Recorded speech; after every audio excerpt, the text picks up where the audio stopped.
મધ્યમંદામી ગુરુદેવ. ગુરુદેવ, જે બીજા ઉદ્દેશકમાં 19મી ગાથા છે તેમાં સલેશી આદિમાં આહારની આખી વાત કરી છે. તો પેજ નંબર 71 એમાં બધું એકદમ શોર્ટમાં સમજાવ્યું છે, તો એ થોડુંક આપ સમજાવી શકો? એ ગમાનો આખો અધિકાર જે છે ને એમાં આખું સમજાવેલું છે. એટલા માટે ગમાનો આખો થોકડો છે ને એની અંદર બધું સમજાવેલું છે. તમે ગમા જોઈ લો એટલે એમાં મળી જશે તમને બધું જ. નેક્સ્ટ. પછી એક વર્ડ આવે છે આમાં ઓગિક, ઓહિયાણમ. ઓહિયાણમ સામૂહિક. ઓગિક એટલે સામૂહિક. એટલે આમાં પછી ઓગિક પછી સલેસાણમ પણ આવે છે. સલેસી જીવ છે એમાં તો સલેસ્યાના જેટલા સલેસ્યા વાળા જીવો હોય એનો સમૂહ એને ઓગિક કહેવાય. તો પછી બે એટલે એક સલેસી જીવો હોય ને એક અલેસી જીવો હોય. તો સલેસી જીવોના ઘણા બધા દંડક હોય. તો જેટલા બધા દંડક છે ને બધા એ બધા ઓગિકમાં ગણાશે. ઓગિક શબ્દની વ્યાખ્યા છે સમૂહ. એટલે ઓગિકમાં સલેસી અલેસી બંને આવી જશે. બંને પણ આવી જશે. જી. અને એક ગુજરાતી વર્ડ આવે છે આલાપક. જેટલા અલેસી છે એ ઓગિક, જેટલા સલેસી છે એટલા ઓગિક. ઓગિક એટલે તે દંડક, તે સ્થિતિ, તે ઓલાનો સમૂહ. અને એક વર્ડ આવે છે આલાપક, ગુજરાતી વર્ડ છે. એટલે આલાપકનું મિનિંગ વ્યક્ત કરવાની રીત. વ્યક્ત કરવાની રીત એને આલાપક કહેવાય છે.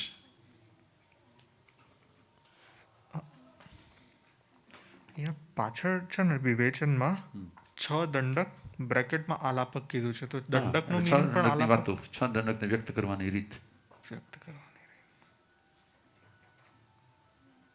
નેક્સ્ટ. મધ્યમંદામી ગુરુદેવ. ગુરુદેવ, પેજ નંબર 62, 63, 64 જેમાં સંજ્ઞીભૂત અને અસંજ્ઞીભૂતનું વિવેચન આપવામાં આવ્યું છે. તો ગુરુદેવ, એમાં સંજ્ઞીભૂત મીન્સ જે સંકેતી જીવો છે તેને સંજ્ઞીભૂત કહેવામાં આવ્યું છે. અને જે પેજ ઉપર છે 64. ઓકે. અને જે અસંજ્ઞીભૂત છે તે મિથ્યાત્વી જીવો છે. ગુરુદેવ, તો આમાં એવી રીતે અહીંયા એક અલગ જ પ્રકારનું નિર્દેશ કરવામાં આવ્યું છે. સમ્યક દર્શનની જીવને સંજ્ઞી કહે છે, મિથ્યાત્વીને અસંજ્ઞી કહે છે.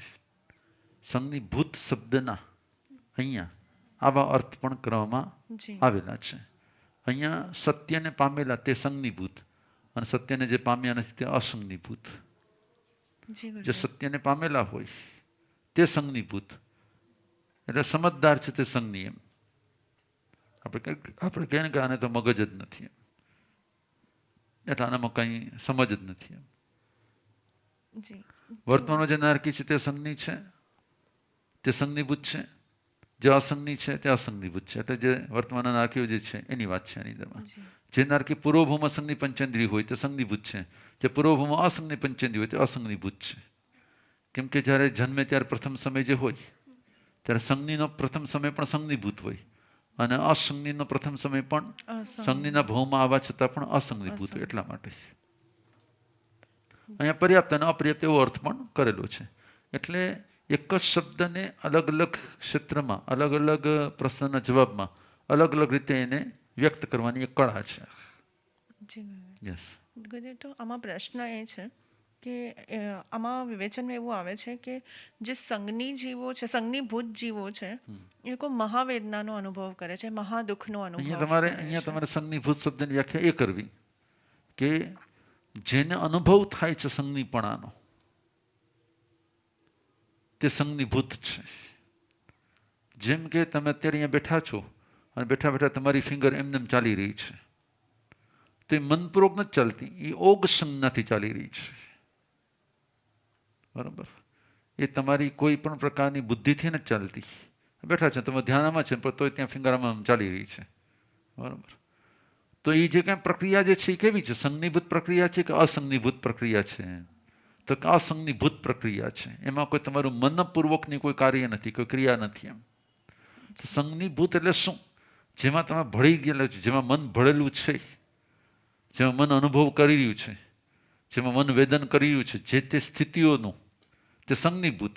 અને જે તે સ્થિતિઓનો અનુભવ નથી કરી રહ્યા તે બધા અસંગનીભૂત છે.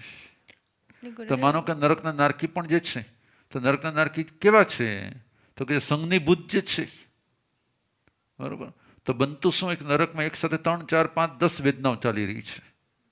એનું ધ્યાન છે કોલો મને મારવા આવે છે, મારવા આવે છે, મારવા આવે છે, પણ નીચે પગમાં અંગારા જે છે ને એની પર વેદના તો થઈ રહી છે ને, પગમાં અંગારા છે એની વેદના થઈ, પણ એનું ધ્યાન ક્યાં છે ત્યારે? તેની સંઘની ભૂતતા શેમાં છે? મારવા આવે એમાં છે કે પગના અંગારામાં છે? અન્ડરસ્ટેન્ડ? તો આને સંઘનીભૂત કહેવાય છે. સંઘનીભૂત શબ્દની વ્યાખ્યા શું? જેમાં તમારું કોન્સન્ટ્રેશન હોય તે સંઘનીભૂત, અને જેમાં તમારું કોન્સન્ટ્રેશન ન હોય તે અસંઘનીભૂત. તો સૌથી વધારે વેદના ક્યારે થશે? જેમાં તમારું મગજ ચાલતું એમાં વેદના થશે, કે જેમાં મગજ નહીં ચાલતું એમાં વેદના થશે? તો સંઘનીભૂતને મહાવેદના અને અસંઘનીભૂતને અલ્પ વેદના. એટલે ગુરુદેવ એટ અ ટાઈમ જીવ સંઘનીભૂત પણ હોઈ શકે ને અસંઘનીભૂત હોય જ પણ ને, હોઈ એકદમ સિમ્પલ વાત છે ને, એટલે કેમ એક કે ઉપયોગ એક જ સમયમાં જગ્યાએ છે, ઉપયોગ હંમેશા એક જ જગ્યા ઉપર છે. ખ્યાલ આવ્યો? કાંઈ એનો મનોયોગ ચાલતો હશે, કાંઈ એનો કાય યોગ ચાલતો હશે. યોગ પણ એક સમય એક જ યોગ છે, એટલા માટે. તો અત્યારે એનો મનોયોગ ત્યાં છે, એટલે એનું ફીલ થઈ રહ્યું છે. કાય યોગને પણ ઘણું બધું થઈ રહ્યું છે, તો કે અસંઘનીભૂત છે એની માટે. પણ ગુરુદેવ સંઘનીભૂતતાની વ્યાખ્યા એક જ છે, મનપૂર્વક. પણ જ્યારે મલ્ટિપલ પીડાઝ અપાતી હોય, હા હા તે મલ્ટિપલ પીડાની એક્શન અલગ અલગ છે, હા. પણ એ પીડાઓની અનુભૂતિ એમાં જ્યાં જેનું કોન્સન્ટ્રેશન જેના ઉપર છે ને એ જ થશે. જેમ કે મારવા માટે પરમધામી દેવ પણ આવી રહ્યા છે, બરોબર છે. જ્યાંથી જવાનું છે ને ત્યાં બધી કરવત જેવા બધા પાંદડા પડેલા છે, શરીર કપાઈ પણ રહ્યું છે. બોલો વિકરાળ રૂપ લઈને આવી રહ્યો છે, એનો ભય પણ વ્યાપ્ત છે, પગમાં અંગારા પણ છે, પગ ખૂંચી પણ રહ્યા છે. તો હવે એક સાથે ઘણું થઈ રહ્યું છે, પણ ઘણું થઈ રહ્યું છે એમાં એને સૌથી વધારે ક્યાં ધ્યાન છે? તો આપણે અત્યારે પણ આપણે ન કહીએ પણ એમાં મારું ધ્યાન જ હતું, મને ક્યારે વાગ્યું કંઈ ખબર જ ન પડી, આમાં મને કંઈ ક્યારે થયું કંઈ ખબર જ ન પડી, પણ મારું ધ્યાન તો છે ને ત્યાં હતું. ગુરુદેવ પણ ફોર એક્ઝામ્પલ મને અગર મારી બોડીમાં કોઈ એક પ્લેસ ઉપર સ્વેલિંગ થયું છે, હા હા હા. તો એ જે સ્વેલિંગ થયું છે તો એવરી એ થયું ટાઈમ છે પોતાને જ, થયું છે પોતાને જ, એમાં કોન્સન્ટ્રેશન નથી.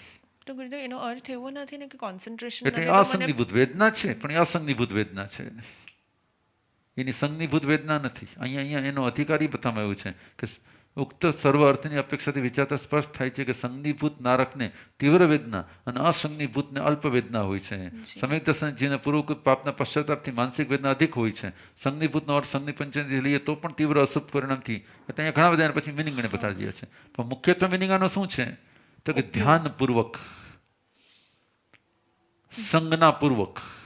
તો કે એક સમય આહાર, ભય, મૈથુન, પરિગ્રહ ચારે ભેગા હોઈ શકે કે ન હોઈ શકે? હોઈ શકે ભેગા, પણ છતાં પણ જેની મુખ્યત્વ હશે, જે મુખ્યત્વ હશે એ સંજ્ઞા ગણાશે કે બધી સંજ્ઞા ગણાશે? જે મુખ્યત્વ. બરાબર ને?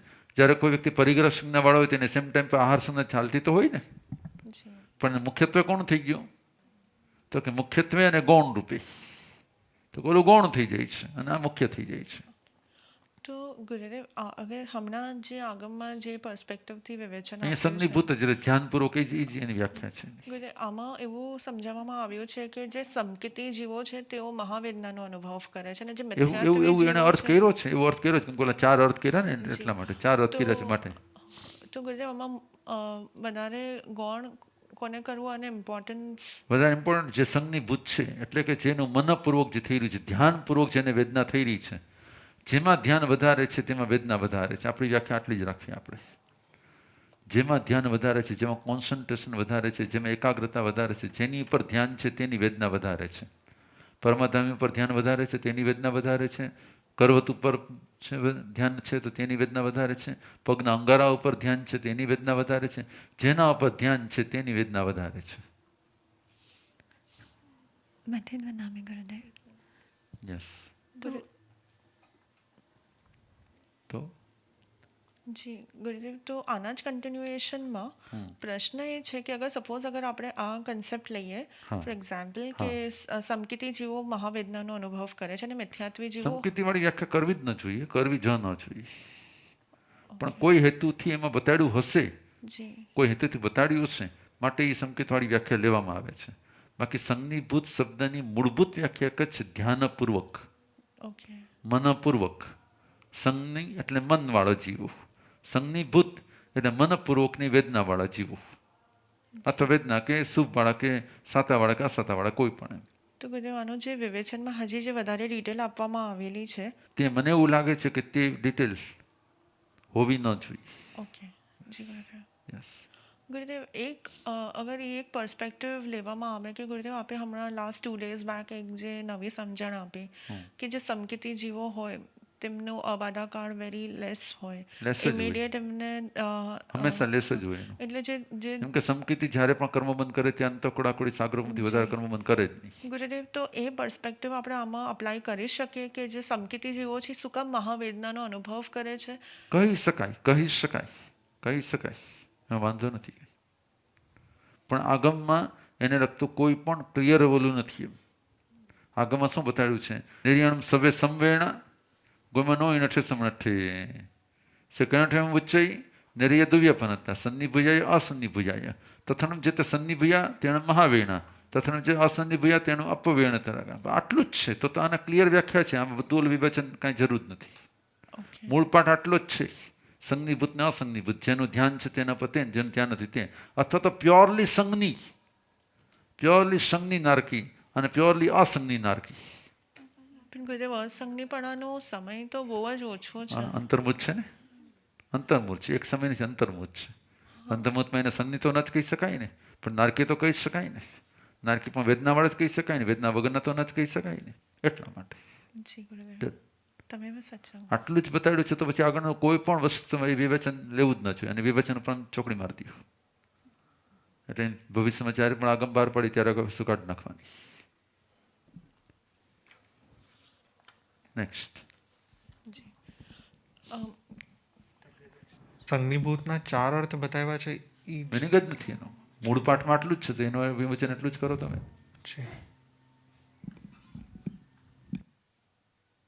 નેક્સ્ટ. ગુરુદેવ નેક્સ્ટ પ્રશ્ન આમાં જે વિવેચનમાં આવે છે આહાર અને શરીર રિલેટેડના પ્રશ્નો છે કે જે મહાશરીરી છે તે મહાઆહારી છે, જે અલ્પ શરીરી છે તે અલ્પ આહારી છે.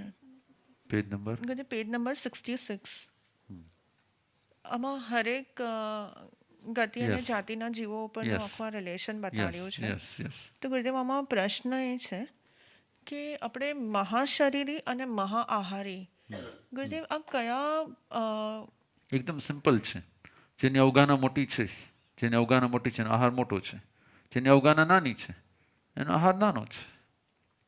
જી બરાબર. સર્વાશ્રી દેવોનું અવગાના કેટલી છે? આટલું બધું જ છે. તો જમે છે કેટલા ટાઈમે? 33 સાગરોપમમાં એકવાર. 33 સાગરોપમમાં 33,000 વર્ષ. 33,000 વર્ષમાં એકવાર. બરાબર ને? જી ગુરુદેવ, પણ આ જે લોજિક છે એ બધામાં અપ્લાય નથી થઈ રહ્યું. જેમ કે ફોર એક્ઝામ્પલ જે તિર્યંચો છે, સોરી જે યુગલિકો છે, તો યુગલિકોની કાયા બહુ મોટી છે, પણ એમનો આહાર છે એક સ્પેશિયલ ઓલામાં છે. એ નોર્મલ પરિસ્થિતિમાં નથી, એક સ્પેશિયલ પ્રકારના ઓલામાં છે, કેટેગરીમાં છે. અગર આપણે રોમ આહાર કન્સિડર કરીએ તો આ વાળો લોજિક એકદમ પ્રોપરલી સેટ થાય છે. માનો કે રોમ આહાર નથી, કવલ આહાર પણ છે. માનો કે કવલ આહાર પણ છે. એ બધાની અલગ અલગ કેટેગરી છે. ગુરુદેવ, તો અગર સપોઝ અત્યારે કરંટ મનુષ્યની સ્થિતિઓને જોવામાં આવે તો એવું જરૂરી નથી ને કે જે ફેટ લોકો હોય એ વધારે આહાર કરતા હોય અને જે થિન લોકો હંમેશા શાસ્ત્રો છે ને એ વ્યક્તિગત રૂપમાં હોય, શાસ્ત્ર છે એ સમષ્ટિગત હોય. તો સમષ્ટિનો એક નિયમ જ છે, જે જેટલા ફેટી હોય એનો આહાર એટલો વધારે હોય જ. પણ ઠીક છે, કોઈને ભૂખ ન લાગતી હોય તો કોઈને લીવર કામ ન કરતું હોય તો હોય ફેટી, લીવર કામ નથી કરતું એટલે ઓછું ખાય છે. બાકી મુખ્યત્વે જેટલા પણ લોકોને આપણે જોઈએ, તમે આટલા બધા મહાસદી છો, તમને ખબર પડી જાય ને. એટલે જ એ જ પર્સપેક્ટિવ તમને ખબર પડી જાય ને કે કોનો આહાર વધારે છે ને કોનો આહાર ઓછો છે. રાઈટ. તો મુખ્યત્વે એ પરંપરા છે કે જેનું પણ સ્થૂલ શરીર છે એનો આહાર પણ પછી એને લીવર પ્રોબ્લેમ હોય, તેને બીજા કોઈ પ્રોબ્લેમ હોય અને કાંઈ ઓછું ખાઈ શકતા બરોબર છે. બાકી જેટલું શરીર મોટું એટલો આહાર મોટો. અને આજે અત્યારે તમે જે ગણતરી મૂકો છો એ શરીર તો શું છે? એ કમ્પેરેટિવ શરીર જ છે ખાલી. પણ માનો કે તમે પહેલાનું અને અત્યારનું કરી દો, તેમ ફરક પડી જશે આખે આખો. તો ગુરુદેવ, આહાર, શરીર અને ક્ષુધાવેદનીઓનો શું કનેક્શન? એનો બધાનો સંબંધ છે. કેમ કે જેવડું શરીર છે તેવા પ્રકારના નામ કર્મ પણ એની સાથે ભાગ ભજવે છે. અને તેવા પ્રકારના વેદની કર્મો પણ એમાં ભાગ ભજવી રહ્યા છે. એટલે ક્ષુધાવેદની તો એક નિમિત્ત રૂપ જ છે. ક્ષુધાવેદની કર્મ એક નિમિત્ત રૂપ જ છે. એનું કાર્ય ભૂખ લગાડવાનું નથી, ભૂખનું વેદન કરવાનું છે. ભૂખ લગાડવાનું કામ તો છે, તો નામ કર્મનું જ છે. તમને પાકી ખબર હોવી જોઈએ. ક્ષુધાવેદની કર્મના ઉદયથી ભૂખ ન લાગે ક્યારેય. જે કંઈ પણ અંદરમાં ભૂખનું જે સેન્સેશન ચાલુ થયું ને, એ સેન્સેશન જે છે એ ક્ષુધાવેદનીનો અનુભવ છે. પણ એ સેન્સેશન કરવા માટે જે જ્યુસ જે હોય, બેલી જ્યુસ જે કંઈ પણ હોય અંદરમાં, જેને કારણે બધું ભૂખ લાગે આપણને, એ તો નામકર્મને કારણે જ હોય. મટીરિયલ સાથે જે કંઈ કનેક્શન છે બોડીના, એ તમામ નામકર્મ સાથે છે, અને એને વેદની કર્મ સાથે કંઈ સંબંધ જ નથી. એ મટીરિયલ અને આત્મા બેનું જ્યાં કનેક્શન જ્યાં થાય છે, ત્યાં વેદની કર્મની અસર છે. વેદની કર્મને કારણે કોઈ મટીરિયલ ક્યારે નથી મળતું. એટલે માનો કે કોઈ વ્યક્તિને ભૂખ લાગી છે, બરાબર, તો ભૂખ લાગવાની પ્રોસેસ શું? નહીં, પહેલા તો અંદરમાંથી જે સ્ટમક છે ખાલી થયું છે, અને હવે એમાં નવા ખોરાકને લાવવા માટે એસિડનું સિક્રેશન ચાલુ થયું છે. તો એસિડનું સિક્રેશન કોણ કરે? ક્ષુધાવેદની કર્મ કરાવે છે કે નામકર્મ કરાવે છે? નામકર્મ કરાવે છે. હવે એનું કાર્ય એનું પૂરું થઈ ગયું. હવે સેન્સેશન શરૂ થયું. હવે જે કાંઈ સેન્સેશન થઈ રહ્યું છે તે સાતા માટે પણ ગણાય, અસતા માટે પણ ગણાય. કેટલાક માટે ભૂખ છે એ અસતાનું કારણ છે, કેટલાક માટે ભૂખ છે એ સાતાનું કારણ છે. બરાબર. તો તેના પરથી એ જે સેન્સેશન જે સ્ટાર્ટ થયું છે, એ સેન્સેશન સાતા અસાતા વેદની છે. કે ભૂખ લાગવાનો કોઈ કર્મ છે જ નહીં, કે તો નામ કર્મ જ છે. તો કીધું એનો અર્થ એવો આપણે કરીએ કે જે મહાશરીરી છે એમનો મોહનીય કર્મ વધારે છે. એનું મોહનીય કર્મ, એનું નામ કર્મ જોરદાર છે. નામ કર્મ તો ભૂખ જે લાગે છે નામ કર્મને કારણે લાગે છે. પણ ગુરુદેવી ભૂખની અનુભૂતિ, ભૂખમાં સુખનો અનુભવ કરવો કે દુઃખનો અનુભવ કરવો? ભૂખમાં સુખનો અનુભવ કરવો કે દુઃખનો અનુભવ કરવો? એ પ્રિયતાનો અનુભવ કરો કે અપ્રિયતાનો અનુભવ કરવો? એ જે સેન્સેશન થવું, પ્રિયતા કે અપ્રિય, એ છેલ્લે મોહની કર્મ જાય છે. સૌથી ફર્સ્ટ શું પ્રોસેસ બને? તો કે તમારું સ્ટમક ખાલી થયું છે. સ્ટમક ખાલી થયું છે કોના કારણે? નામ કર્મને કારણે. બરાબર. હવે સ્ટમકની અંદરમાં જે કંઈ પણ એસિડ ફ્લો શરૂ થયો, ભૂખ માટેનો ફ્લો શરૂ થયો, કોના કારણે? નામ કર્મને કારણે, પ્લસ ગોત્ર કર્મને કારણે, બે કર્મને કારણે. કેમ કે સંયોગ છે એટલા માટે. હવે એનું કામ થઈ ગયું. એટલે હવે શું થશે? અંદરમાં સેન્સેશન શરૂ થયું. હવે જેવું સેન્સેશન શરૂ થયું એટલે વ્યક્તિને ભૂખનો અહેસાસ થયો. એટલે કોઈ પણ જીવને ભૂખનો અહેસાસ થયો. એ ભૂખનો અહેસાસ કોને કારણે થયો? તો કે ક્ષુધાવેદની નામના કર્મને કારણે. હવે એ ભૂખ એની માટે સારી પણ છે અને ખરાબ પણ છે. માનો કે તે બીમાર છે, જો ભૂખ લાગે છે તો એનાથી એને સાતા વળી જવાનું છે, તેને સારું થવાનું છે. તો આપણે શું કહીશું? એને ભૂખ લાગીને હવે એને સારું, હવે એનું તબિયત સારી થઈ જશે. તો એને ખુશીના વાઇબ્રેશન્સ ફીલ થયા એની ભૂખ લાગવાને કારણે. બરાબર. તો એનું મોહની કર્મ જે છે તે રતિ મોહની છે.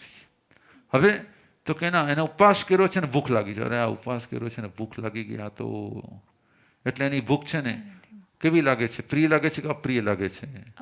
અપ્રિય લાગે છે. એટલે એ ભૂખ એના માટે રતિ મોહની છે કે અરતિ મોહની છે? તો કે એનું અરતિ મોહની કર્મ છે. એટલે મોહની કર્મનું સ્ટેજ તો એનું ક્યારે આવશે? થર્ડ સ્ટેજમાં આવશે. ભૂખ લગાડવાનું કામ છે નામ કરવાનું, ગોત્ર કરવાનું. ભૂખ લાગી છે ફીલ કરવાનું કામ છે વેદની કરવાનું. અને એ ભૂખ સારી છે ખરાબ છે એનો અનુભવ કરવાનું કામ કરવાનું છે, એ પાછું મોહની કરવાનું છે. પછી ભૂખ લાગી છે અને કોળીઓ મળે છે, એ પછી ગોત્ર કર્મને કારણે. એમાં પછી સારો કોળીઓ મળે છે કે ખરાબ કોળીઓ મળે છે? સારો વાળો કોળીઓ મળે છે, ખરાબ કોળીઓ મળે છે, એ પછી ગોત્ર કર્મને કારણે. એ સારું ફીલ થશે કે ખરાબ ફીલ થશે? એ પછી વેદની કર્મ. નહીં, વેદની કર્મને કારણે. એ સારું ફીલ થશે કે ખરાબ ફીલ થશે? એ વેદની કર્મને કારણે. અને એમાં પછી એ સારામાં અનુકૂળતા કે પ્રતિકૂળતા, પ્રિયતા કે અપ્રિયતા કરવી, એ પછી મોહની કર્મને કારણે.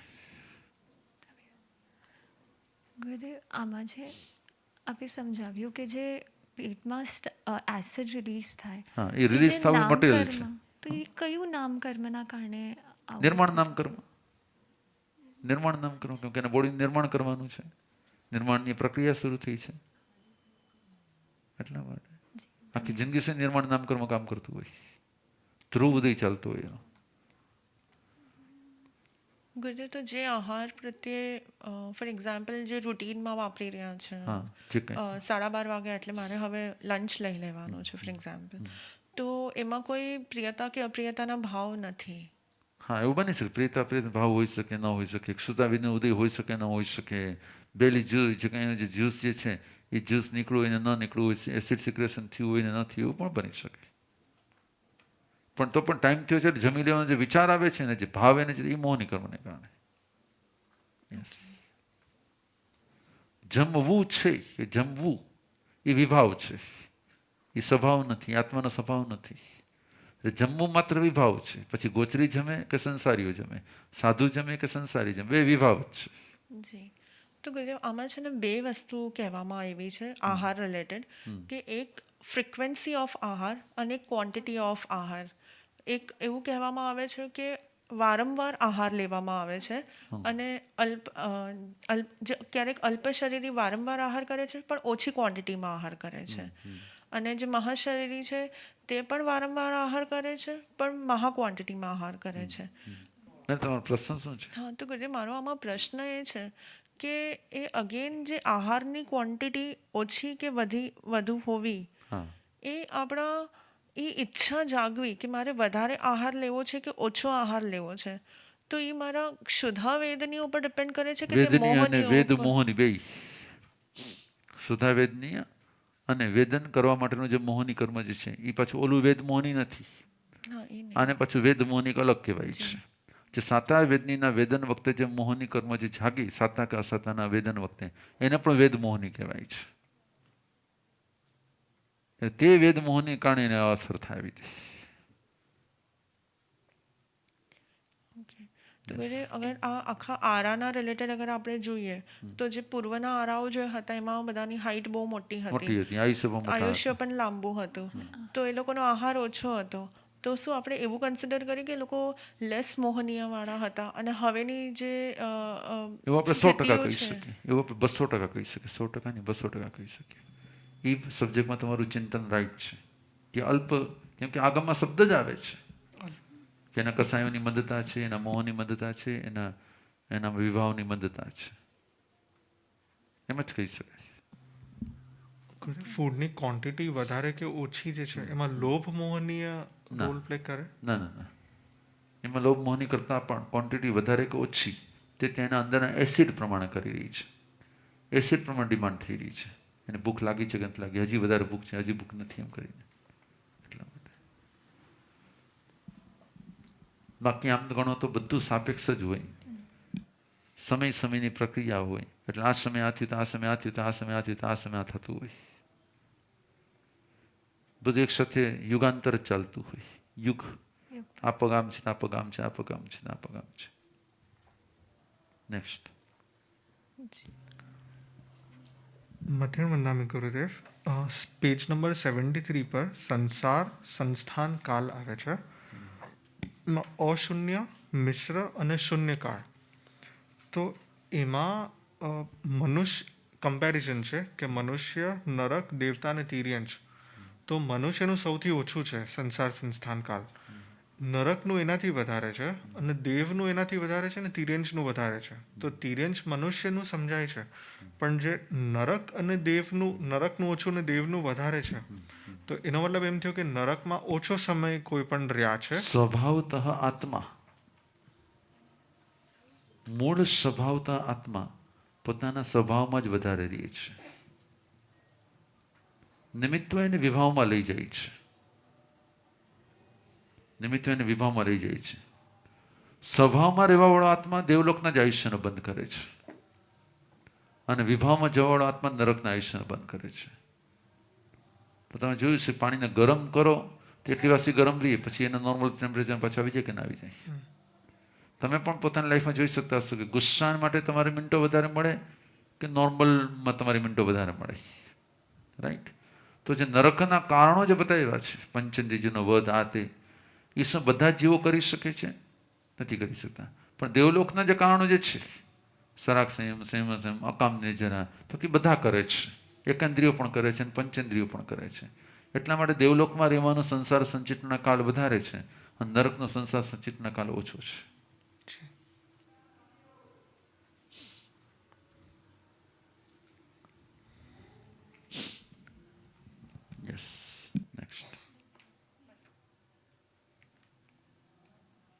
મથેર વંદાવી ગુરુદેવ. ગુરુદેવ, આની પહેલાં આપણે જ્યારે શ્રી ભગવતી સૂત્રની વાંચણી લીધી હતી તે સમયે જે સંસાર સંસ્થાન કાળની જે વ્યાખ્યાઓ છે એ આપણે જે સમજાવી હતી અને અમે જે સમજ્યા છે એ એકવાર આપનાથી ખાલી કન્ફર્મ કરવું છે કે રાઈટ છે કે રોંગ છે. ગુરુદેવ, અશૂન્યકાળનો અર્થ એવો છે કે જે સ્થિતિ કે જે ગતિમાં જે જીવો છે એ એટલા જ જીવો એ સમયે છે, એનાથી કોઈ નવું ઉત્પન્ન નથી થઈ રહ્યું અને કોઈ નવાની મૃત્યુ પણ નથી થઈ રહી. શૂન્યકાળનો અર્થ એવો છે કે જેટલા જીવો છે એ બધા જ મૃત્યુ પામી ગયા છે અને હવે બધા જ સંસારમાં જેટલા જીવ સાથેનો યોગ જે છે, માનો કે અત્યારે તમે આટલા માણસને આટલા મારા સાથે હું છું, તો તમારો ને મારો યોગનો સમય વધારે છે, યોગ નથી એવો સમય વધારે છે, કે તમારો પણ યોગ છે ને બીજાનો પણ યોગ છે એવો સમય વધારે છે? નથીનો યોગ તમે મારી સાથે રહ્યા છે એવો સમય વધારે કે નથી રહ્યા એવો સમય વધારે? નથી રહ્યા. તો કે હંમેશા માટે એને શું કહેવાશે? શૂન્યકાળ. સાથે રહ્યા છો, સાથે જ રહ્યા છો, આટલા જીવ એક સાથે રહ્યા હોય એને શું કહેવાશે? અશૂન્યકાળ. આટલા પણ હોય ને બીજા પણ હોય ને સાથે, એને શું કહેવાશે? તો મિશ્ર વધારે હોય કે અશૂન્ય વધારે હોય? મિશ્ર વધારે હોય. બરાબર ને? એટલે આના પર તમને આખી ક્લેરિટી આવી જશે જી. કે જેને જેની માટે પ્રેમ છે ને, જેને જેની માટે લાગણી છે, તો જેને જેની માટે રાગ છે, તો જેને જેની માટેનું કનેક્શન છે, એની સાથે રહેવાનો એનો સમય અનંતકાળમાં વધારે છે, ન રહેવાનો સમય વધારે છે, કે એ પણ હોય ને બીજા પણ એવો સમય વધારે છે? ન રહેવાનો સમય વધારે. બસ, તો ન રહેવાનો સમય વધારે છે. ન રહેવાનો સમય સાથે જે નથી રહ્યા એવો સમય અનંતકાળ છે. બરાબર છે? સાથે રહ્યા છે એના કરતાં ઓછું છે, ના એના કરતાં મિશ્ર ઓછું છે, અને એના કરતાં સાથે રહ્યા છે ઓછું છે. યસ. નેક્સ્ટ. ગુરુદેવ, તો પછી આપણે જોવા જઈએ તો તિર્યંશોમાં શૂન્યકાળ એક્ઝિસ્ટ જ નથી કરતું. કેમ ન કરે?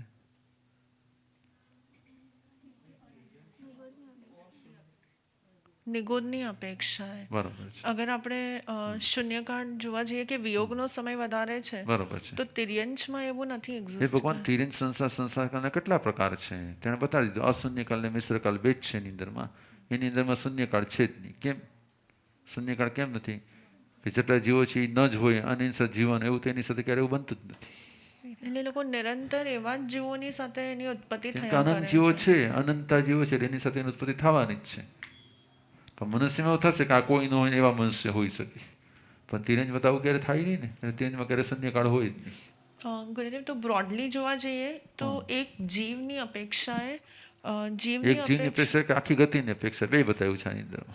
ના, અગર હું સપોઝ એક જીવની અપેક્ષાએ કન્સિડર કરું છું તો એ જીવની અપેક્ષાએ અશૂન્યકાળ વધારે છે, અને અગર હું સ્પેસિફિકલી એ જીવ અગર મનુષ્ય ગતિમાં છે તો એનો શૂન્યકાળ વધારે છે. બરાબર છે. પરફેક્ટ છે. નેક્સ્ટ. આમાં જે વ્યાખ્યા કરી છે એનાથી એવું અમને સમજાણું કે પૃચ્છા સમયે શું વ્યાખ્યા કરી છે? જે વિવેચનમાં બતાવ્યું છે કે પૃચ્છા સમયે જેટલા પણ જીવો છે એ લોકો જ્યાં સુધી એટલા જ જીવો છે, નવા નથી આવતા કે એમાંથી મૃત્યુ નથી પામતા, તો એ અશૂન્ય કાળ થયો. હવે એમાંથી અમુકની મૃત્યુ થઈ ગયા, અમુક નવા આવી ગયા, તો મિશ્ર કાળ થયો. પણ જેટલા પૃચ્છા સમયે હતા, માનો કે 700 હતા, એ 700નું મૃત્યુ થઈ ગયું હવે એ ગતિમાંથી, તો એ શૂન્ય કાળ થઈ ગયો. એક જ બે એક જ વસ્તુ છે. એટલે તિર્યંશમાં એટલે નથી, કેમ કે એવું થતું નથી. એકદમ સિમ્પલ વ્યાખ્યા છે. એક હોલ છે અને 3 રૂમ છે. આ હોલ છે ને 3 રૂમ છે. આ હોલ છે ને એ તિર્યંજ ગતિ છે. આ હોલ છે ને તિર્યંજ ગતિ છે. એટલે ગમે ત્યાંથી જઈને પાછા અહીંયા તો ભેગા થાય જ છે, અને અહીંથી ત્યાં જાય છે પણ પાછા અહીંયા તો ભેગા થાય જ છે. એટલે તિર્યંજ ગતિમાં ક્યારે એવું ન થતું કે કોઈ ન હોય. ત્યાં મિશ્ર કાળ જ વધારે છે. બરાબર. દેવલોકમાં અને નરકમાં શું થાય છે? એવું બને છે કે અત્યારના જેટલા પણ જીવ અહીંયા તિર્યંજમાં છે એમાંથી કોઈ નરકમાં નથી. નરકમાં જે છે સાવ અલગ જ છે. બરાબર. અત્યારે જેટલા દેવલોકમાં છે એમાં એકેય એવા નથી કે જે ત્યાં સાથે રહ્યા હોય. એટલે ઓટોમેટિક શું થાય ખબર છે કે જે 13 ઇંચનો જે સમય જે છે ત્યાં તો બધા આવવાનું જ છે, ત્યાં તો બધા સાથે રહેવાનું છે. 13 ઇંચમાં ક્યારેય પણ શૂન્યકાળ બનશે? એમાં ક્યારેય બનવાનો જ નથી. એવું બને કે આ જીવો હમણાં નરકમાં યાદ નથી, કેટલા વર્ષો સુધી નરકમાં થઈ ગયા, બરાબર, અને અત્યારે જેટલા નરકમાં છે એની સાથે નથી રહ્યા, એવો કાળ બહુ વધારે હોઈ શકે. અથવા અત્યારે છે તે અને પોતે પણ છે તે, એવો મિશ્ર કાળ હોય તો એવો પણ ત્યાં વધારે હોઈ શકે. પણ અત્યારે જે છે એમાંના જ બધા સાથે ત્યાં નરકમાં રહેવાનું બને, તેવું તો ક્યારે બને જ નહીં. એ જ બધા સાથે ત્યાં રહેવાનું બને વધારે. એને જેવો નરકમાં આવે એને જેવો નરક જાય, એને જેવો નરકમાં આવે એને જેવો નરકની બહાર જાય, એવું તો બને નહીં ક્યારે. નરકનો મિશ્ર કાળ વધારે હોય કે નરકનો અશૂન્યકાળ વધારે હોય કે નરકનો શૂન્યકાળ વધારે હોય? નરકનો એમ તો શૂન્યકાળ જ વધારે હોય. બરાબર ને, એકદમ સિમ્પલ થઈ ગયું ને. આમ એટલે આખી વ્યાખ્યા એક જ સિમ્પલ વ્યાખ્યા જ છે. જે જીવો સાથે, તમે લખો તમે લખી લ્યો, જે જીવો સાથે તમે અત્યારે છો એ જ જીવો સાથે તમે પાસ્ટમાં વધારે રહ્યા હો, તે છે અશૂન્યકાળ. અત્યારે જેટલા જીવો છે એમાંના એક પણ જીવ સાથે તમે ન હો એવો તમારો પાસ્ટ, શૂન્યકાળ. અત્યારે જેટલા જીવો છે તે અને બીજા એવો મિક્સ હોય તેવો કાળ. એવો તમે જેટલો પણ મનુષ્યમાં સમય વિતાવ્યો છે આજથી લઈને પાસ્ટમાં ગમે ત્યારે પણ, એને શું કહેવાય છે? મિશ્ર કાળ. એટલે જ્યારે પણ પૂછા સમય પૂછા કરવામાં આવે કે અત્યારે જેટલા જીવો છે, આમાં પૂછા સમય શબ્દ વાપરો છે, એને મીનિંગ શું થાય? જ્યારે પૂછીએ ત્યારે, હંમેશા માટેની વાત, જ્યારે પૂછીએ ત્યારે. તો જ નક્કી થશે ને કે અત્યારે મનુષ્ય ગતિમાં જેટલા જીવ છે એમાં એક ઓછો નથી, એમાં એક વધારે નથી. આટલા જીવોની સાથે તમે મનુષ્ય બન્યા હો, એવો કાળ વધારે હોય કે ન સાથે એવો કાળ વધારે હોય? તો ન સાથે એવો જ કાળ વધારે હોય. એના એ જીવો મનુષ્યમાં હોય ને એની સાથે આપણે રહેતા હોઈએ તો અશૂન્ય કાળથી, અશૂન્ય કાળ સૌથી ઓછો હોય, મિશ્ર કાળ વધારે હોય, બરોબર, અને શૂન્યકાળ એમાં કોઈ ન હોય છતાંય આપણે મનુષ્ય હોઈએ તો એ તો સૌથી વધારે હોય ને. તો તમારી સંસાર સંચિઠણા, સંસારમાં જ્યાં જ્યાં પણ હું રહ્યો, ચિઠ્ઠા જ્યાં જ્યાં હું રહ્યો છું તેનો સમયગાળો, તેને કહેવાય સંસાર સંચિઠણા કાળ.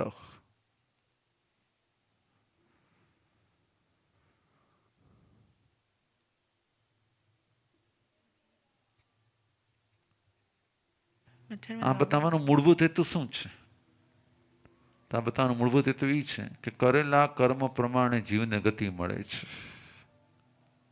એટલે એવું નથી કે તારી માટે લાગણી છે એટલે આપણે બી સાથીની સાથે જન્મશું. તો લાગણી કારણે સાથે જન્મ નહીં મળે. સહકર્મિતા હશે ને તો સાથે જન્મ મળશે, અને સહકર્મિતા નહીં હોય તો સાથે જન્મ નહીં મળે. સહકર્મિતાને કારણે નરકમાં સાથે હોઈ શકીએ, સહકર્મિતાને કારણે દેવલોકમાં સાથે હોઈ શકીએ, સહકર્મિતાને કારણે મનુષ્યમાં સાથે હોઈ શકીએ છીએ. તો સાથે રહેવા મળે છે, ભગવાન ક્યાં રહેવા મળે છે ને? સાથે રહેવા મળે ને શું કહેવાય છે? અશૂન્ય કાળ કહેવાય છે. સાથે નથી રહેવા મળતું એવા કાળને શું કહેવાય છે? શૂન્ય કાળ કહેવાય છે. આપણે પણ હોય ને બીજા પણ એવી રીતે સાથે રહેવું પડે એવો કાળ શું કહેવાય છે? તો મિશ્ર કાળ કહેવાય છે. તો સૌથી વધારે કયો કાળ છે? આપણે સાથે હતા એ કાળ સૌથી વધારે છે કે આપણે સાથે ન હતા એ કાળ સૌથી વધારે છે? આપણે સાથે ન હતા ને એ અનંત ગણો છે. આપણે સાથે હતા એના કરતાં સાથે ન હતા એ કાળ કેટલો છે? અનંત ગણો છે. એટલે જ્યારે પણ તમને એવું ફીલ થાય કે હું આ આત્મા વગર ન રહી શકું, કે હું ગુરુદેવ વગર ન રહી શકું, હું ભગવાન વગર ન રહી શકું, ત્યારે પોતાના આત્માને કમાન્ડ એક જ આપવાનો છે. જે સાથે હતા એના સમય કરતાં જે સાથે ન હતા ને એ સમય અનંત ગણો વધારે છે. પણ સાથે હતા એ સમય અને આ પણ હતા ને બીજા પણ હતા એવો સમય, તો સાથે હતા એના કરતાં અસંખ્ય ગણો વધારે છે, અને ઓલો અનંત ગણો વધારે છે. બરાબર. મધ્ય વંદામી ગુરુદેવ. ગુરુદેવ, આને સમજવા માટે શું આ એક્ઝામ્પલ થઈ શકે કે માનો કે બધા લોકો છે એનો ફોટો પાડી લીધો. હવે એ જે ફોટામાં જેટલા પણ લોકો છે એ બધા સાથે જેટલો સમય છે એ એનો અશૂન્ય કાળ થયો. નવા કોઈ નથી આવ્યા, જૂના કોઈ નથી ગયા.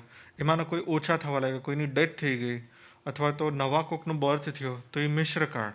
અને જ્યારે ફોટાવાળા જેટલા પણ હશે એ બધાની ડેથ થઈ જશે તો એ શૂન્ય કાળ. બરાબર છે. તો આવી રીતે કહી પણ શકાય. એક જ વસ્તુ છે. ફોટો કેમેરો જે છે ને, ફોટો કેમેરો એ છે અશૂન્ય કાળ.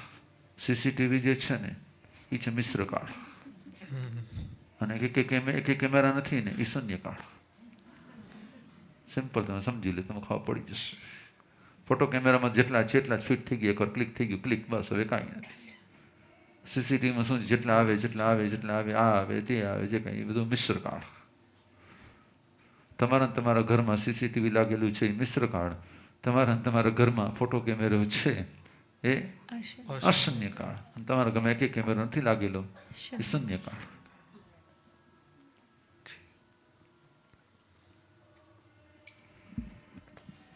ક્લિયર? નેક્સ્ટ. ગુરુદેવ, નેક્સ્ટ સંસાર સંચિત્રણ કાળ અને ડાલાપાલા. સંસાર સંચિત્રણ કાળ અને પૂતગલ પરાવર્તન, આ ત્રણ છે ને એવા ફોકડાઓ છે જેને મગજમાં એન્ટ્રી કરાવી થોડી અઘરી છે. એકવાર ક્લેરિટી થઈ જાય ને તો લાઈફમાં ક્યારે ભૂલી ન શકાય. ક્યાં? એક તો ડાલાપાલા, આમાંથી એક કાઢો ને આમાં નાખવાના, આમાંથી આટલે કરીને આમાંથી આટલો. એ ડાલાપાલા એકદમ મગજનું દહીં કરી દી, અને દહીંમાંથી મગજ બનાવી દી. સંસાર સચિત્રણ એને તમે જેમ જાઓ ડીપમાં જાઓ ને એટલા બધા રહસ્ય ખુલશે, તો સંસાર સંચિત્રણ. અને હજી પણ ત્રીજું શું? પૂતગલ પરાવર્તન. ગુરુજી, આપને યોગ્ય લાગે તો આપ અમારા પર કૃપા કરીને સંસાર સંસ્થાન કાળનું હજી થોડુંક અમને ગુડાર્થ તો તમે એકદમ કહી દીધું. સીધું સિમ્પલ વાત છે. ફોટો કેમેરો, સીસીટીવી એન્ડ કેમ વગર.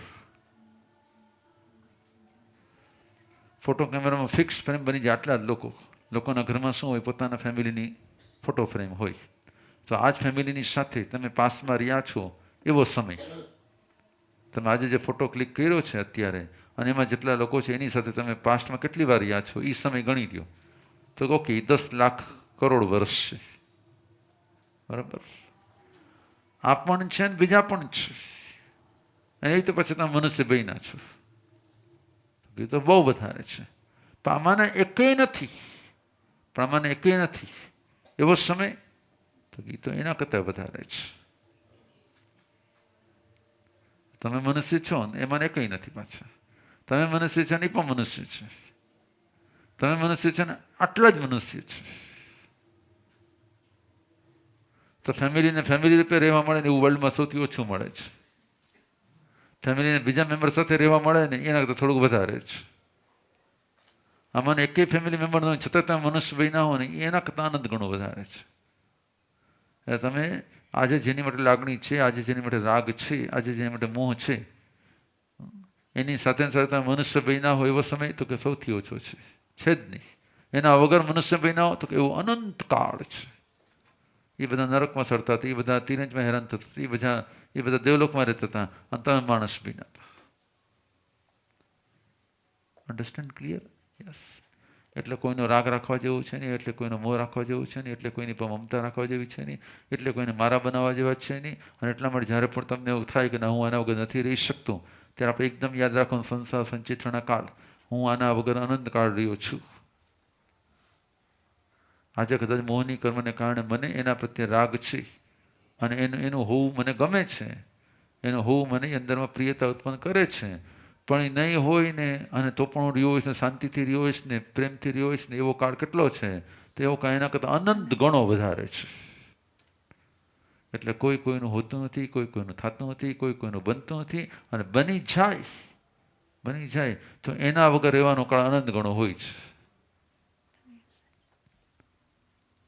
સિમ્પલ વ્યાખ્યા. હજી વધારે આપવું ગઈ? ગુરુદેવ, તો જે ઋણાનુબંધ હોય ઋણાનુબંધમાં સેમ નિયમ જ છે. ઋણાનુબંધની જે કન્ટિન્યુટી આપણે જોઈએ કે સપોઝિંગલી એવું હોઈ શકે કે ક્યારેક હવે એવું છે, હવે મોક્ષમાં નજીક જવાનું થઈ ગયું હોય, એટલે કર્મ બધા એકદમ ઘટી ગયા હોય, એટલે સાથે ને સાથે ભોગ કરતા એવું બની શકે. બાકી એવું કોક વાર જ બને છે, કો ઇન્સિડન્સ બની જાય છે. બાકી કંઈ છે જ નહીં. કંઈ તમારું ને મારું મળવું એના કોઈ હેતુ છે જ નહીં. તમે મને ભૂતકાળમાં અનંતકાળ સુધી મળ્યા નહોતા, આગળ કંઈ કહેતો નથી.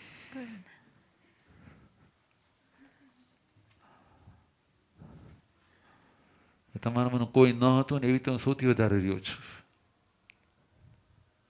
તમારામાંથી કોઈ ન હતું ને છતાં હું હતો ને મનુષ્ય, એવો હું સૌથી વધારે રહ્યો છું. ત્યારે બીજા જ બધા હતા.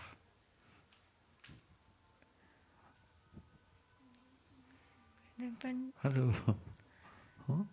સહકર્મિતાથી અશૂન્ય કાળ થાય છે.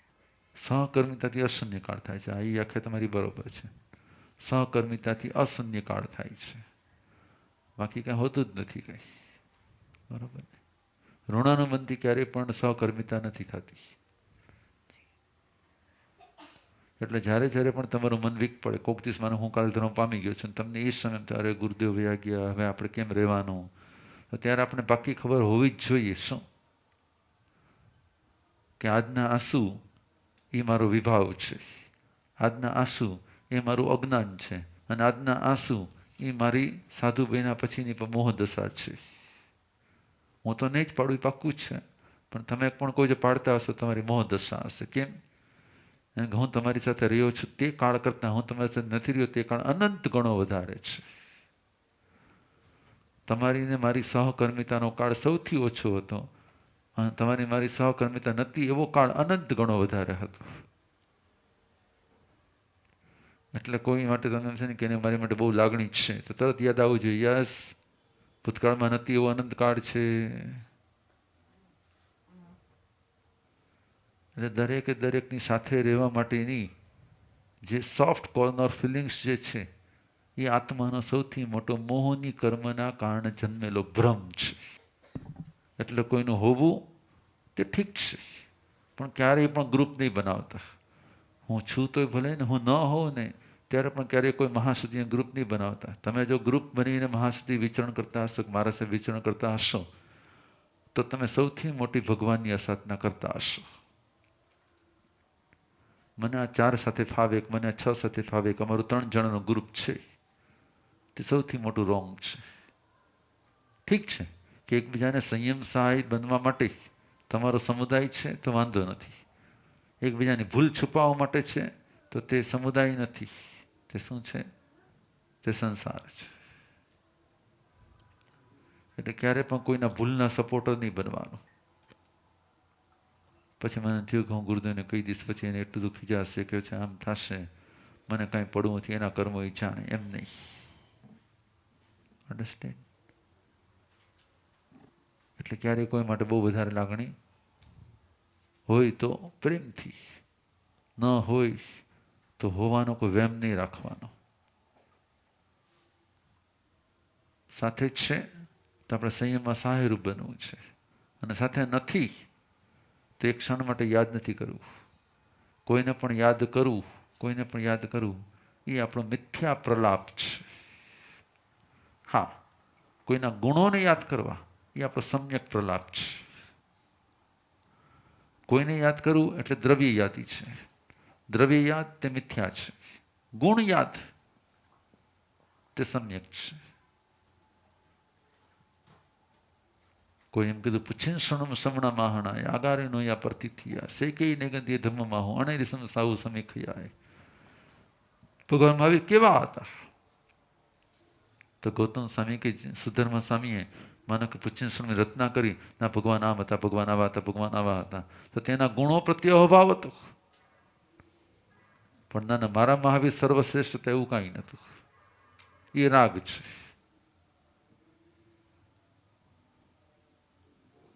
સંસાર સંચિતોને તમને ખાલી એક જ વસ્તુ સમજાવી દે છે, સાથે રહેવાનો કાળ વધારે, સાથે નહીં રહેવાનો કાળ વધારે, કે બીજા બધાની સાથે પણ રહેવાનો કાળ વધારે. સિમ્પલ વ્યાખ્યા છે. Okay, next. એટલે ક્યારેય પણ શું નહીં કરવાનું. આ બધા લોકો હોય ને, આમ આજે બધા મેનેજરો જતા હતા ને બધા કે ચાતુર્માસ પૂરું થઈ ગયું, અમે જઈએ છીએ તો રડતા હતા. એનો ભ્રમ છે ને, શેની માટે રડવાનું? આવ્યા તેવી રીતે જવાનું. એટલે કોઈ માટે ક્યારેય કાંઈ, કોઈ માટે ક્યારેય, હું છે ને, હું અજ્ઞાની હતો એટલે જ્યારે તપ સમ્રાટ ગુરુદેવની વિદાય થઈ ને ત્યારે હું રેડ્યો હતો. તો હવે મને સમજાય છે ત્યારે તમારું એ મારો મિથ્યા પ્રયત્ન હતો, એ મારો ભ્રમ હતો, એ મારી ભૂલ હતી, એ મારું અજ્ઞાન હતું, એ સમયની મારી અણસમજણ હતી. અને એ સમય મને કોઈ સમજાવવાનું નતું એવું કે ના, ગુરુની વિદાય થાય તો રડાય નહીં. એ સમય મને કોઈ સમજાવવાનું નતું એવું. બરાબર. સંસાર સંચિત્રના કાળ એકદમ તમે હવે સમજાઈ જશે પાક્કું. હજી કંઈ વિવેચન કરી દઉં? બોલો કે હવે વિવેચન નથી કરવું? નથી કરવું? ઓકે. ઝૂમવાળા પણ બધા ના પાડે છે. હવે તમને એકદમ પાક્કું યાદ રહી છે સંસાર સંચિત્રના કાળ. હું ને મારા ગુરુદેવ હોય એવો કાળ, હું ને મારા ગુરુદેવ ન હોય એવો કાળ, હું ને મારા ગુરુદેવ પણ હોય ને બીજા બધા પણ હોય એવો કાળ. રાઈટ? ડન.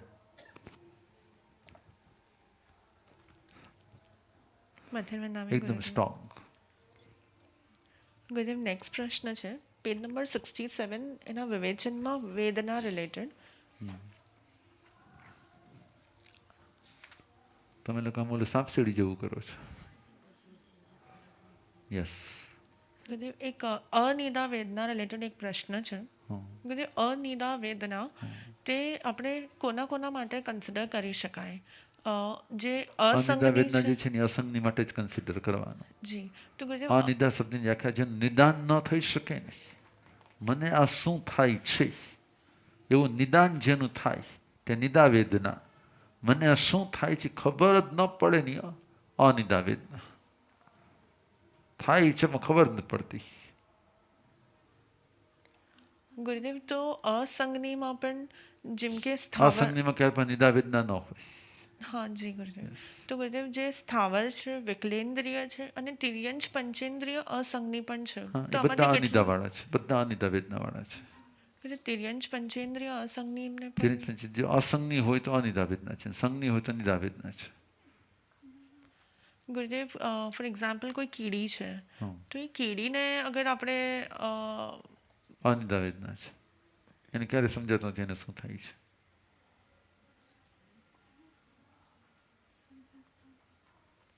ગુરુદેવ, એને વેદના નથી સમજાતી, પણ અગર એને આહારની બધી વસ્તુઓ ખબર પડે છે, એવું કેમ બને? આ તો એકદમ સિમ્પલ વસ્તુ છે.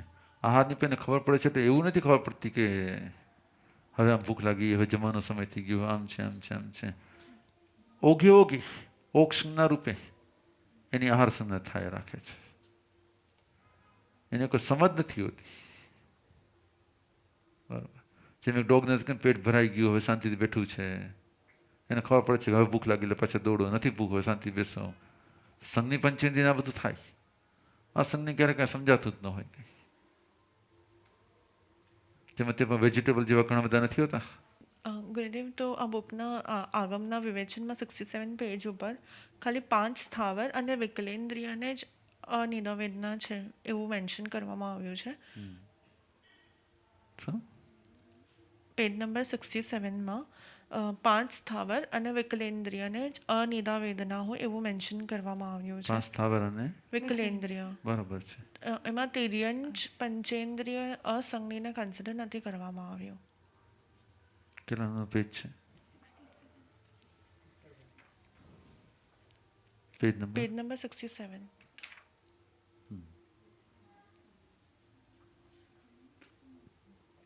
પુડી કારણે બંને સમક્રિયા હંતા સમક્રિયા સંવેણા એનો મૂળ પાઠ ક્યાં છે?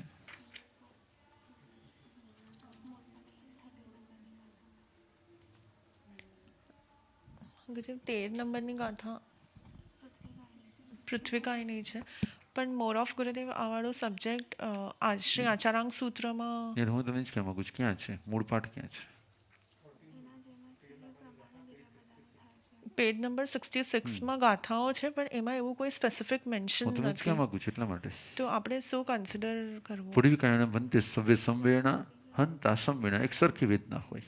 શ્રી કણઠમ વંતે સંવેણા, કોઈમાં પૂર્વિકાય સવ્ય અસન્ની અસન્ની ભૂયમ અનિદાય વેણ વેદંતી. અહીંયા એકદમ ક્લિયર બતાડી દીધું છે.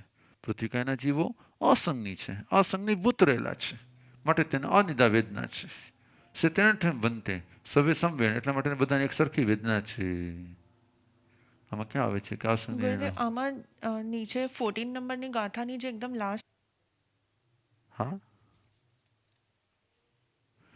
પંચનીતિરિક જુણિયાણ ભંતે સવે સમકિર્યા, ગોયમાં નો ઇન્ટરેસ્ટ મઠે સે કેણઠણ એમ ઉચ્ચઈ, ગોયમાં પંચનીતિરિક જુણિયા તે વિહાપનતા સમદિઠી મિચ્છાદિઠી સમમિચ્છાદિઠી તથણમ જેતે સમદિઠી તે દુવિહાપનતા સંજયાય અસંજયાય, જે સંજયસની તે તેની ક્રિયાઓ કજંતી. અહીં તો ક્રિયાની વર્ણન આવે છે. હા, એટલે જ કહું છું, જો વિજ્ઞાન વર્ણન નથી આવતું તો તમારે એકદમ આનું ક્લિયર રાખવાનું કે જ્યાં અસંગનીપણું છે ત્યાં અનિદા વેદના છે, જ્યાં સંગનીપણું છે ત્યાં નિદા વેદના છે. એકદમ ક્લિયર તમને સમજી શકાય એવો જ આ સબ્જેક્ટ છે. ગુરુદેવ અનિદા પ્રશ્ન, શબ્દની વ્યાખ્યા એક જ છે કે જેનું નિદાન થઈ શકે તેવી વેદના, જેનું નિદાન ન થઈ શકે તેવી. નિદાન શબ્દની વ્યાખ્યા શું? તો કે જેને જાણી શકાય કે શું વેદના છે અથવા વેદના છે એવું જાણી શકાય, જેને વેદના છે પણ ખબર નથી પડતી, તે અનિદા વેદના છે. ગુરુદેવ સોરી, અગર એકવાર રિપીટ કરી શકો? નિદા, અનિદાનો અર્થ નિદા, વેદનાનો અનુભવ થવો ન યસ, થવો. એ છે નિદા વેદના, અનિદા વેદના. વેદનાના બે પ્રકાર છે, એક નિદા વેદના છે, એક અનિદા વેદના છે. નિદા વેદના એટલે શું? જેનું નિદાન થઈ શકે કે મને વેદના થાય છે, મને આની વેદના થાય છે, ના મને પેટમાં દુખે છે, ના મને ગરમી લાગે છે, ના મને ભૂખ લાગી છે, ના મને વાગી ગયું છે, મને નામ થયું છે.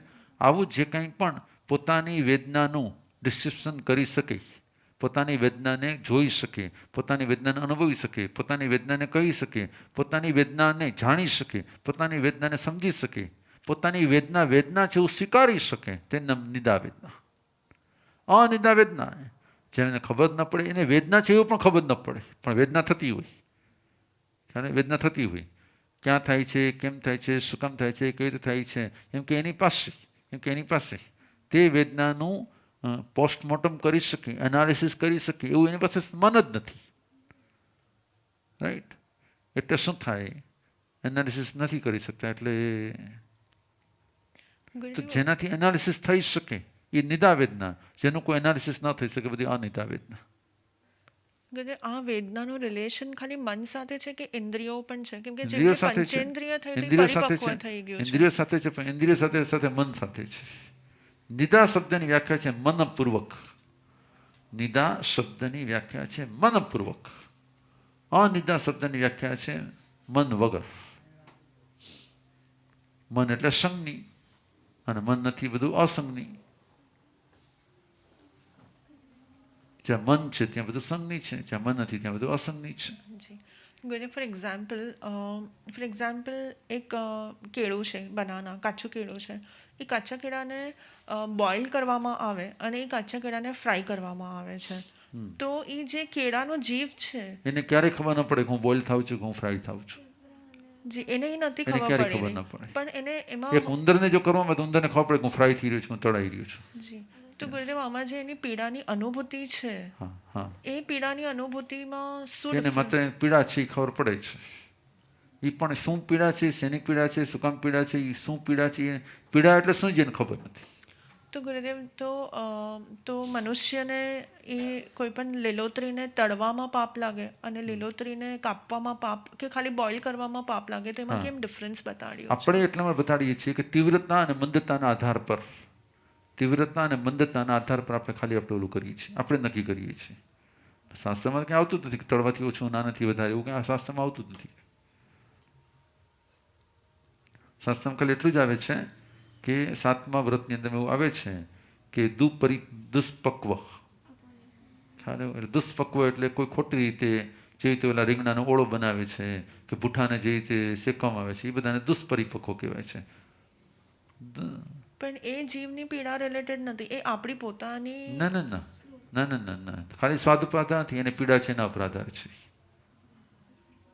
પણ હમણાં આપણે એમ કહીએ છીએ કે આપણે શબ્દ વાપરો ને, મંદતા ને તીવ્રતા, શબ્દ વાપરો ક્યાંક એને મંદ પીડાનો અનુભવ થાય છે, ક્યાંક તીવ્ર પીડાનો અનુભવ થાય છે. ગુરુદેવ એને મન નથી પણ વેદના તો છે ને. વેદનાને એનાલિસિસ નથી કે શું કામ વેદના છે, ક્યાં વેદના છે, કઈ રીતે વેદના છે, શું થઈ રહ્યું છે, પણ એને વધારે ઓછી વેદનાનો Yes. અનુભવ છે, છે ખરો એને. પણ એને કેવી રીતે થઈ અને શું કામ થાય છે એની એને કંઈ અનુભૂતિ ખબર જ નથી. નથી. વધારે ઓછાનો અનુભવ તો થાય. અનુભાગ એને બધી જગ્યાએ છે. તીવ્ર અનુભાગ હશે તો તીવ્ર વેદના, મંદ અનુભાગ હશે તો મંદ વેદના.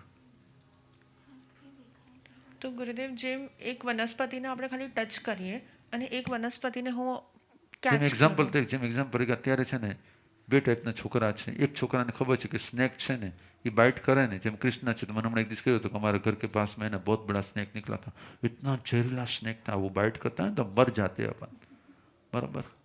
હવે એની જગ્યાએ કોઈ મેન્ટલી રિટાયર્ડ કોઈ છોકરો છે અને એની બાજુમાં સાપ આવે પણ છે, બરાબર, અને સાપને ટચ પણ કરે છે. હવે એને કાંઈ ખબર નથી પડતી કે શું છે એ જ, બરાબર. હવે એને પણ સ્નેક બાઇટ કરશે અને કૃષ્ણ બાઇટ કરશે, બેમાં શું ફરક? પેન તો સેમ. ના, નોટ પેઇન સેમ થશે. કૃષ્ણને એટલું જ દુઃખ થશે, એટલું જ થશે. જેમ અત્યારે હું તમને કહું છું કે તમારામાંને કેટલાક લોકો બહુ સેન્સિટિવ છે અને કેટલાક લોકો ઓછા સેન્સિટિવ છે. તો કેટલાકને નાનકડું કંઈક પેટમાં દુખતું હોય ને, મને બહુ દુખે છે, અને ઓલાને પેટમાં દુખે છે કરે તો એ શું કે હા ઠીક છે દુખે છે. તેનો ટોલરન્સ શું છે? વધારે છે. વેદના તો બેયને છે, પણ એકનો પોતાના મનને કારણે શું છે, એટલે એનો મિનિંગ શું થયો? વેદના વધારે હોવી કે ઓછી હોવી એનો આધાર કોના ઉપર થયો? એની અનુભૂતિ ઉપર થયો. વેદના કોણ આપી, ક્યાં આપી, કેવી રીતે આપી, શું થયું? તો ગુરુદેવ એનો અર્થ એવો થયો કે સ્થાવર કે અસંગની વેદનાની અનુભૂતિ ઓછી છે, કેમ કે એની પાસે ભાવમન છે, એની પાસે ભાવમન છે. ખ્યાલ આવ્યો? એકંદરી પાસે પણ ભાવમન છે. ભાવમનને કારણે વેદનાનો અનુભવ ઓછો કે વધારે થાય છે. દ્રવ્ય મન નથી એની પાસે, એનાલિસિસ કરી શકે એવું મન નથી, પણ મંદતા કે તીવ્રતાનો અનુભવ કરી શકે એવું છે એની પાસે. ગુરુદેવ એક સૌથી પહેલા તમે નિદા શબ્દ અને અનિદા શબ્દ ક્લિયર થઈ જાવ જોઈએ. ગુરુદેવ એમાં જ નથી ક્લેરિટી હજી એટલે તમને કહી મળી. રહ્યો છું, નિદા અને અનિદા, જાણી શકાય તેવું દુઃખ ને અજાણ્યું દુઃખ, સમજી શકાય તેવું દુઃખ ને ન સમજી શકાય તેવું દુઃખ. ગુરુદેવ સોરી, આમાં ક્રોસ ક્વેશ્ચન કરવા માટે કે દુઃખને જાણવું કે દુઃખના કારણને જાણવું? દુઃખને જાણવું, દુઃખને જાણવું, દુઃખના કારણને નહીં.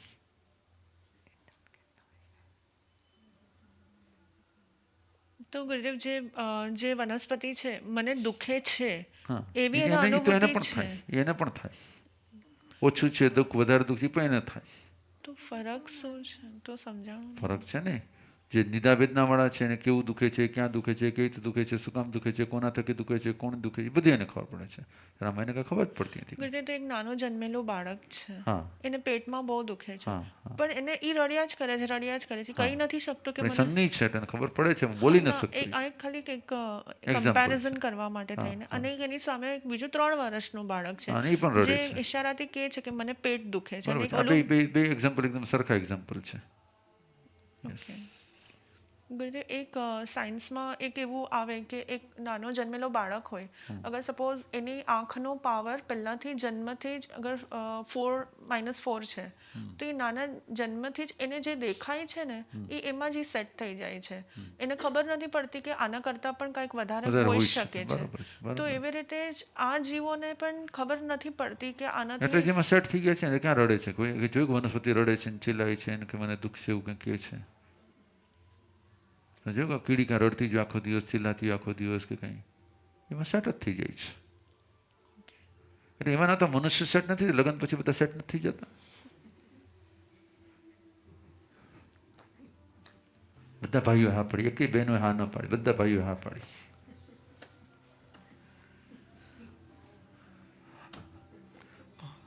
એટલે એડજસ્ટમેન્ટ તો જીવનો નેચર જ છે. તમે જોયું છીપકલી છે, છીપકલીને કોઈ મારવા જતું હોય તો છીપકલી જીવ બચાવીને ભાગે છે કે છીપકલી મરવા માટે તૈયાર થઈ જાય છે? એ છીપકલીના ભાવમાં જાય છે તો છીપકલી પણ ગમી જાય છે, એડજસ્ટ થઈ જાય છે. બરાબર. પીગીના ભાવમાં જાય તો પીગી પણ એને ગમી જાય છે, પીગી પણ આમાં સેટ થઈ જાય છે. એટલે જીવ જ્યાં જાય છે ને ત્યાં એમાં શું થઈ જાય છે? એડજસ્ટમેન્ટ ઇઝ હ્યુમન નેચર, અથવા તો જીવનો નેચર છે. આપ ગુરુદેવ જે પેઇન કિલર આપ ભગવાને કહ્યું છે, આમ ભગવાને ફરમાવ્યું છે. આજની વાંચનામાં કોઈ પણ પ્રકારે પ્રભુ આજ્ઞા વિરુદ્ધ પ્રવૃત્તિ થઈ હોય, હે અર્યંત પરમાત્મા આત્મસાક્ષીએ ભાવપૂર્વક તત્સમિચ્છામિ તો કરો. હે ગુરુદેવ, સૌભાગ્ય છે અમારું કે અમારો દરેક દિવસ આપના શરણમાં, આપના સાનિધ્યમાં, જ્ઞાન પ્રાપ્તિમાં વ્યતીત થાય છે.